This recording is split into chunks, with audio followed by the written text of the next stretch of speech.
Ukraine has firmly rejected Russian accusations that it attempted a drone attack on one of President Vladimir Putin's official residences, calling the claim false and politically motivated. Kyiv says the allegation is being used by Moscow to disrupt ongoing diplomatic efforts aimed at ending the war. The accusation was made by Russia's Foreign Minister Sergei Lavrov, who said Ukraine launched a large-scale overnight drone operation targeting a state residence linked to President Putin in Russia's northwestern Novgorod region. According to Lavrov, the attack involved 91 long-range unmanned aerial vehicles. Russia said all of the drones were intercepted by its air defense systems and that no damage or casualties were reported. The Kremlin has not said whether President Putin was present at the residence at the time of the alleged incident. Ukrainian President Volodymyr Zelensky dismissed the Russian claim, describing it as misinformation designed to justify further military action and weaken international support for peace negotiations. Speaking publicly, Zelensky said Ukraine had not carried out any such attack and accused Moscow of using false narratives to distract from its own military operations.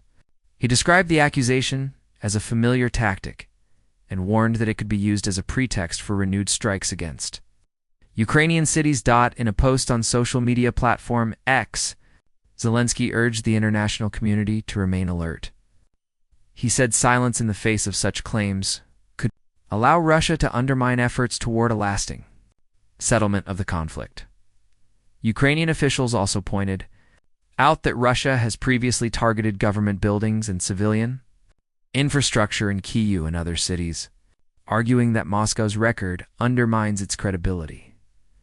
In a statement shared on Telegram, Russian Foreign Minister Lavrov said the alleged drone incident would lead Moscow to reassess its position in peace negotiations.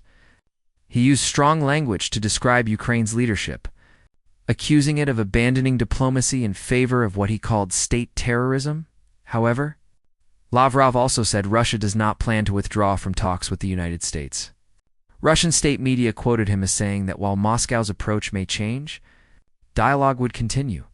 The Kremlin has not provided independent evidence to support its claims, and international observers have not verified the reported attack. The accusation comes at a sensitive moment, shortly after high-level talks between the United States and Ukraine in Florida. During those discussions, President Zelensky and U.S. President Donald Trump reviewed a revised peace proposal intended to bring the conflict closer to an end. Following the meeting, Zelensky said Washington had offered security guarantees to Ukraine lasting up to 15 years. President Trump described negotiations on that issue as nearly complete, saying agreement was close to 95%. Despite progress on security assurances, major disagreements remain. Zelensky said territorial questions and the future of the Russian-occupied Zaporizhzhia nuclear power plant are still unresolved. There has also been little visible movement on the future of Ukraine's eastern Donbas region.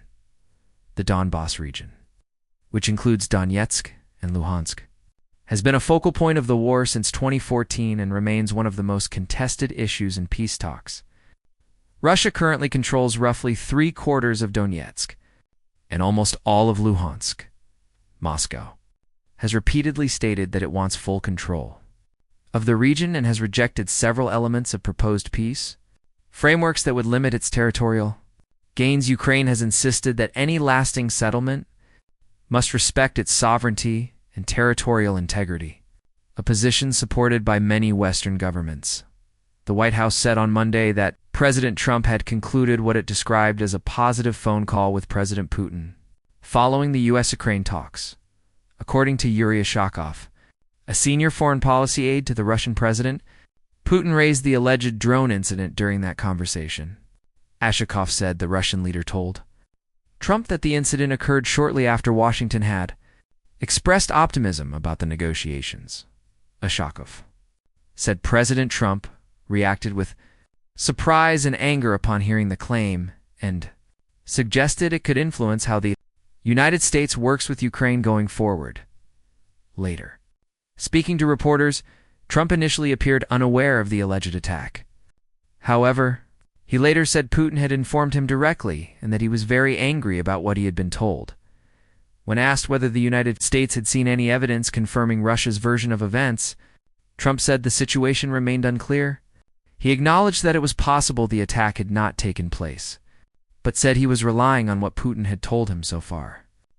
No independent confirmation has emerged to support Russia's claim of a large-scale drone attack on Putin's residence. Western officials have not publicly endorsed Moscow's account, and Ukraine's denial remains firm.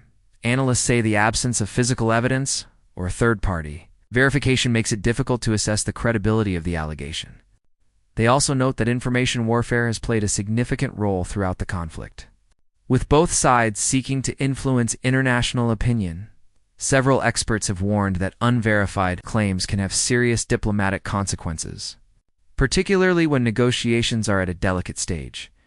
Ukrainian officials expressed concern that the accusation could be used to justify intensified Russian military action.